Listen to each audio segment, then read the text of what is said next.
ప్రేమ పేరుతో మొదలైన ఈ కథ చివరికి ఒక మానసిక యుద్ధంగా మారితే అదే అగ్లీ స్టోరీ. శ్రీనందు ఈ సినిమాలో పూర్తిగా కొత్తగా కనిపించాడు. సైకో మైండ్సెట్ ఉన్న కార్తీక్ పాత్రలో అతని పెర్ఫార్మెన్స్ చాలా ఇంటెన్సేగా ఉంటుంది. ముఖ్యంగా పొజెసివ్ బిహేవియర్, వైలెంట్ ఎక్స్ప్రెషన్స్ కొన్ని స్కేనేస్లో నిజంగానే డిస్టర్బ్ చేస్తాయి. అవికా గోర్ కూడా హెల్ప్లెస్ వైఫ్ పాత్రలో చాలా నథురల్గా నటించింది. ఈ సినిమా రెగ్యులర్ లవ్ స్టోరీ కాదు, టాక్సిక్ రిలేషన్షిప్ వల్ల ఒక అమ్మాయి జీవితం ఎలా మారిపోతుందో చూపించే dark psychological thriller. Director Pranav Swaroop safe game ఆడలేదు.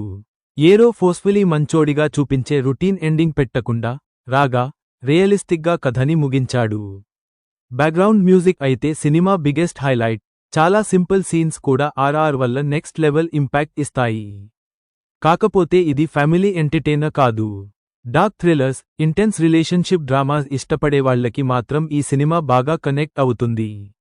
ఓవరాల్గా చెప్పాలంటే అగ్లీ స్టోరీ డిస్టర్బింగ్ అయినా ఎంగేజింగ్ థ్రిల్లర్. ఈ వీడియో నచ్చినట్లయితే లైక్ చేయండి, సబ్స్క్రైబ్ చేయండి.